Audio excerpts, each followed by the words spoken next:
अस्सलाम वालेकुम स्टूडेंट्स।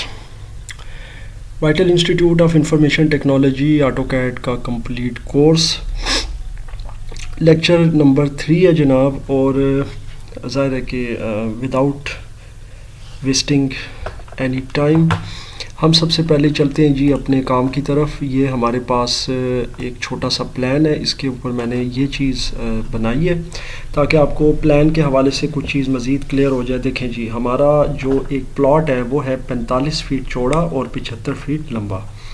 ठीक है, ये इसकी हमने डायमेंशन बना लिए हैं। इसको अगर आपकी रिप्रेजेंटेशन में अगर आप देखें तो आप यूँ भी कर सकते हैं। सबसे पहले आप 75 को अगर आपने फीट में लिखना हो तो उसके लिए आपको ये अपॉस्ट्रोफी लगाना होता है। जो अपॉस्ट्रोफी साइन होता है जो आपके कीबोर्ड के ऊपर 1 की के साथ होता है, जहाँ पे टिल्ड का साइन भी होता है, ये अपॉस्ट्रोफी है। और अपॉस्ट्रोफी जो है ये फीट को रिप्रेजेंट करता है, याद रखिएगा। तो यहाँ पर इसका मैं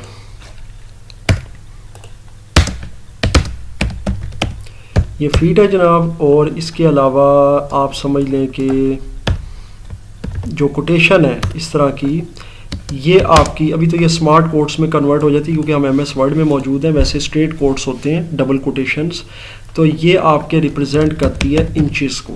तो ये फीट और इंचेस के लिए बड़ा इंपॉर्टेंट जो है ना, हमारे लिए इसको समझना ज़रूरी है कि जहाँ पर हमने फीट को रिप्रेजेंट करना हो वहाँ पर हम अपॉस्ट्रोफी लगाएंगे, जहाँ पर इंचेस होंगे वहाँ पर हम ये डबल कोटेशन यूज़ करेंगे। मीन्स ये कि जनाब आपके सामने अब जैसे लेट सपोज़ ये मौजूद है, तो अगर आप इसको 75 फीट कह रहे हैं तो आप इसके साथ ये भी यूज़ कर सकते हैं। ठीक है, इसके साथ आप ये भी, क्योंकि ये आपने अक्सर देखा होगा। So don't get confused. 45 feet है तो इसकी जगह पर आप ये यूज़ कर लें, इसी तरीके से आप ये यूज़ कर लें। So this is quite okay. ये 75 फीट है, 45 फीट है। एरिया निकालना हो तो 75 मल्टीप्लाइड बाई 45 करेंगे तो आपका एरिया निकल आएगा। बहुत से इलाकों में 270 जो है प्लस होता है, वो स्क्वायर फीट का आपका मरला होता है 272। इसी तरीके से कुछ जगहों पे अब 250 चल रहा है स्क्वायर फीट। तो ये मरला का रेट है जो हमारे पास मरला और कनाल और ये सब चीज़ें हैं। ये भी इंशाल्लाह ताला अगले आने वाले लेक्चर में आपको मैं इसके बारे में डिटेल के साथ बताऊंगा, क्योंकि ऑब्वियसली ऑटोकैड जो है उस पर हम पहले फ़ेज़ के अंदर कंसिडर करके चल रहे हैं कि हमने घर का नक्शा बनाना है। तो हम उसकी जितनी भी टर्म्स हैं उनको देखेंगे और फिर किस तरीके से नक्शे को हम प्लान करते हैं। एक छोटा सा हम ज़ाहिर नक्शा भी बनाएंगे घर का, तो वो फिर ज़ाहिर हमारा पहला फ़ेज़ जो है उसी हवाले से वो कम्प्लीट हो जाएगा। अच्छा जी, अब मिसाल के तौर पर अगर हमने डायमेंशंस निकालनी है to calculate dimensions of a plot, for example आपने एरिया निकालना है।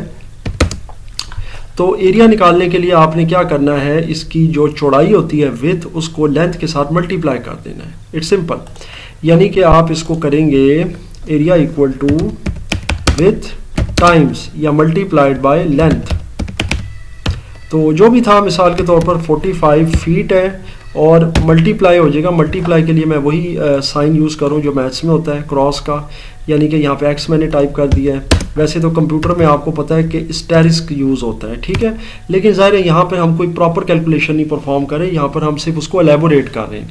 तो 45 मल्टीप्लाइड बाय 75 फीट। सो ये आपकी कैलकुलेशन आ जाएगी। अब बाकी इसको देख लेते हैं फिर कि ये क्या आ रहा है। तो जनाब ये आपका आ गया 45 टाइम्स 75, तो ये आ गया 3375। और क्या है जी, अब ये भी समझ लें, ये है स्क्वायर फीट, याद रखिएगा। यहाँ पे इसको आप स्क्वायर ज़ाहिर है कि आप इसके साथ ये भी कर सकते हैं, फीट का सिंबल डाल सकते हैं।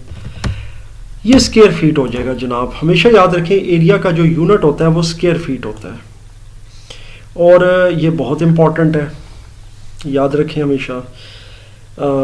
इसको अगर आप इधर लिखना चाहें मिसाल के तौर पे एरिया में, तो इसको लिखने का भी तरीकाकार मैं आपको थोड़ा सा बता देता हूँ। वैसे मैथ्स में हमें पता ही है कि अगर मैंने एरिया इसके अंदर इसका लिखना है, जो कि ज़ाहिर अभी आया, मैं इसको पहले थोड़ा सा एनलार्ज कर देता हूँ ताकि आपको ज़रा अच्छे से नज़र आ जाए। अच्छा जी, एरिया निकला है जी 3375।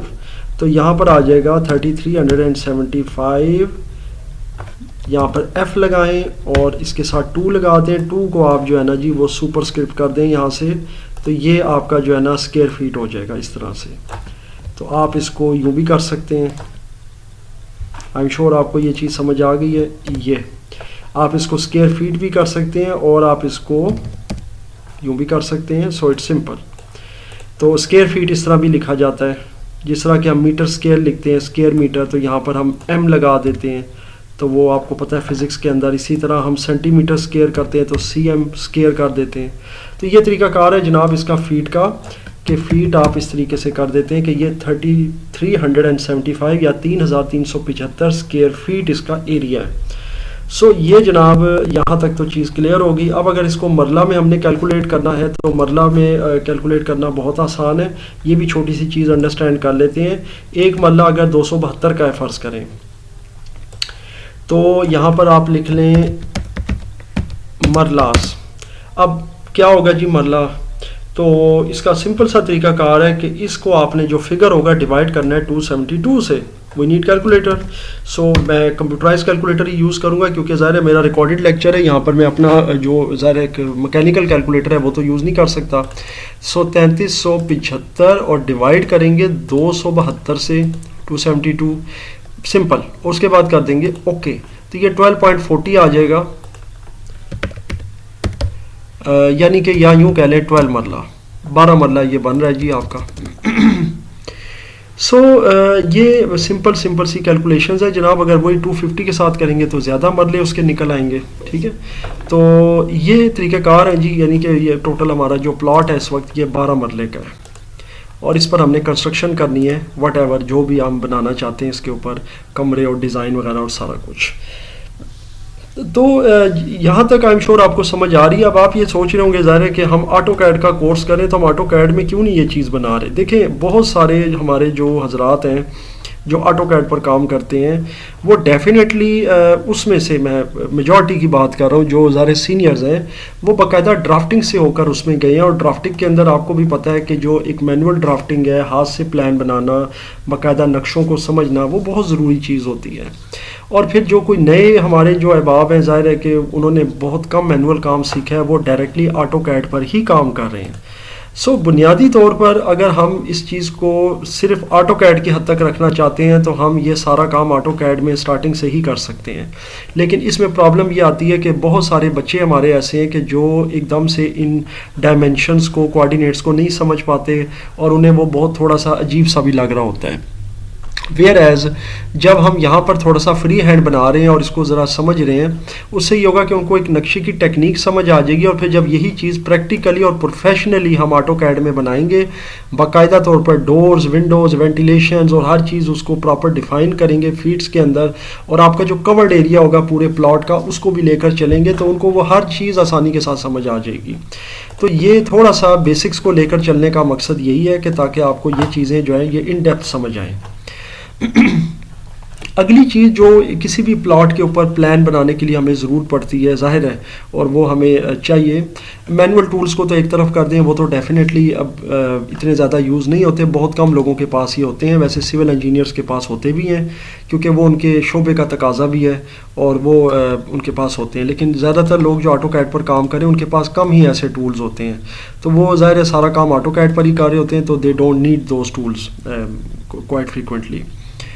जैसे कि अब ज़ाहिर है कि बड़ी साइज़ की प्रोट्रैक्टर्स हैं, फिर उसके बाद कंपसेस हैं और इस तरह के स्केल्स हैं बहुत बड़े बड़े, फिर टी स्केयर्स हैं, इस तरह की चीज़ें हैं। लेकिन खैर वो तो एक मैनुअल मामलात हैं। अब आते हैं हम ऑटो कैड की तरफ। ऑटो कैड में कोई भी नक्शा आप बना रहे हैं या कोई भी प्लान आप बना रहे हैं, उसके लिए सबसे पहले आपके पास क्या चीज़ होनी चाहिए? ज़ाहिर है आपके पास एक विज़न होना चाहिए, एक नक्शा होना चाहिए आपके जहन में। एक नक्शा तो वो होता है जो आपने पेपर पे बनाना है, लेकिन एक आपके जहन में होना चाहिए कि इस टाइप की चीज़ बननी चाहिए। उसके बाद आपने उसको प्रॉपर फिर डिवाइड कर देना है अपने प्लॉट के अंदर, और आप जो भी प्लान बनाते हैं वो आपके कवर्ड एरिया से रिलेटेड होता है। कवर्ड एरिया का मतलब ये होता है कि आप एक प्लॉट के ऊपर कितने कमरे और कितने आप जो है ना वो कवर्ड जो आपके एरियाज़ हैं जिनके ऊपर छत होगी, जिनके ऊपर ज़ाहिर है जिनके साथ कंस्ट्रक्शन होगी, जहाँ पर आप अपनी लिविंग रख सकते हैं, अपना कुछ सामान वगैरह रख सकते हैं, गाड़ी खड़ी कर सकते हैं, वो सारा कवर्ड एरिया में आ जाता है। और जो चीज़ हम ओपन छोड़ देते हैं, लॉन है, जैसे कोई हमने लॉन के लिए छोड़ दिया है, कोई हमने इस तरह से ग्रीनरी बाग वगैरह के लिए गार्डन बनाना है, या इस तरह से हमने कोई बहुत बड़ी सी कोई अपनी साथ पार्किंग लॉट बनानी है, पार्किंग कोई छोटी सी या बड़ी वटएवर 2-4 गाड़ियों की, उसको फिर हम कवर्ड एरिया में नहीं लेके आते। तो ये कवर्ड एरिया का भी एक कॉन्सेप्ट है जो कि हम इस चीज़ को लेके चलते हैं। बड़े प्लॉट्स में जो बड़े लैंड्स होते हैं उनमें ज़ाहिर है इस तरह के फिर कवर्ड और अनकवर्ड एरिया ज़रूर होते हैं। बाकी छोटे प्लॉट्स में तो इतनी गुंजाइश नहीं होती कि उसमें कवर्ड एरिया और अनकवर्ड एरिया का कोई इतना आप वो रखें। उसमें फिर आलमोस्ट सारे का सारा जो एरिया होता है आपके प्लॉट का वो कवर्ड ही होता है, क्योंकि उसके अंदर जगह इतनी ज़्यादा नहीं होती कि आप उसको छोड़ सकें। 5-7 मरले 6 मरले में इतनी जगह नहीं होती कि आप उसको अनकवर्ड छोड़ें, उसके अंदर कोई ऐसा कोई बनाएं। फिर भी लोग कोशिश करते हैं, कुछ बना भी लेते हैं। तो ये मतलब एक अपना एक कॉन्सेप्ट है या अपना एक टेस्ट है कि आपने क्या करना है। सो जनाब, ये यहाँ तक तो हमारा ऑटोकैड के हवाले से हो गया है। फिर मैंने पिछले लेक्चर में जैसा कि आपको बताया था कि जनाब हम यहाँ पर क्या करते हैं, हम एक तो ग्राफिकली हम अपनी ज़ाहिर के ड्राइंग्स बनाते हैं, और सेकेंडली हम कमांड से भी कई जगहों पे हेल्प लेते हैं, कमांड्स के ज़रिए भी काम करते हैं, दोनों तरीक़ों से। और बाज़ औक़ात ये होता है कि हम दोनों तरीक़ों से साइमल्टेनियसली यूज़ कर रहे होते हैं। कभी हम ऐसा करते हैं कि कोई हमने पार्ट या कोई शेप ऐसी होती है वो हम बिल्कुल फ्री हैंड भी बना लेते हैं ग्राफिकली, और बाज़ औक़ात ऐसा होता है कि हम ये दोनों टेक्निक्स यूज़ कर रहे होते हैं। तो ये इसका जो है ना एक आपको इम्पॉर्टेंट कॉन्सेप्ट होना चाहिए कि ये आपकी जो कमांड्स हैं इसके अलावा ग्राफिकली है, ये दोनों चीज़ें बाज़ औक़ात आपकी ड्राइंग में साइमल्टेनियसली भी यूज़ हो रही होती हैं। अच्छा, यहाँ से अभी मैं जाता हूँ ऑटोकैड में, यहाँ पर क्लोज में जाता हूँ, और यहाँ पर आ रहा है ये करंट ड्राइंग और ऑल ड्राइंग्स। अगर मेरे पास फ़र्ज़ करें कि कुछ ज़्यादा ड्राइंग्स खुली हुई हैं तो मैं क्या करूँगा, फिर मैं ज़ाहिर ऑल ड्राइंग्स पर क्लिक करूँगा, सारी बंद हो जाएंगी। करंट ड्राइंग पर करूँगा तो सिर्फ एक ड्राइंग बंद होगी, न्यू करूँगा तो नई ड्राइंग आ जाएगी। ठीक है, तो ये सिंपल सा कॉन्सेप्ट है, ये आप इसको खुद भी ट्राई कर सकते हैं अपने ऑटोकैड में, कोई इतना मुश्किल काम नहीं है। अच्छा जी, अब थोड़ा सा आपको लाइन के बारे में बता देता हूँ, ग्राफिकली भी और साथ में कमांड के थ्रू भी। और फिर ज़ाहिर है कि ये छोटा सा कॉन्सेप्ट ज़रूरी है। फिर इंशाल्लाह नेक्स्ट लेक्चर में हम ज़ाहिर है कि मज़ीद प्लॉट की डिवीजन्स की तरफ जाएंगे कि हमने किस तरीके से उस पर काम करना है और उसका प्लान किस तरीके से हम जो है ना फाइनलाइज़ करते हैं। ज़ाहिर है कुछ चीज़ें तो ऑन द पेपर होती हैं जो हमारे लेक्चर में नहीं होंगी क्योंकि हमारा रिकॉर्डेड लेक्चर है, लेकिन जो मैं ज़ाहिर है कोर्स करवा रहा होता हूँ उसके अंदर हम ज़ाहिर है साथ में कागज़ कलम और ये सब चीज़ें यूज़ कर रहे होते हैं। ड्राइंग टूल्स हमारे पास मौजूद हैं, हम उसके ज़रिए प्रॉपर ड्राफ्टिंग कर रहे होते हैं, फिर उसको हम ऑटोकैड पे भी अप्लाई करते हैं ताकि आपको प्रॉपरली जो है इसकी ड्राफ्टिंग का और ज़ाहिर है कि एक प्लान मेकिंग जो है उसका समझ आ जाए।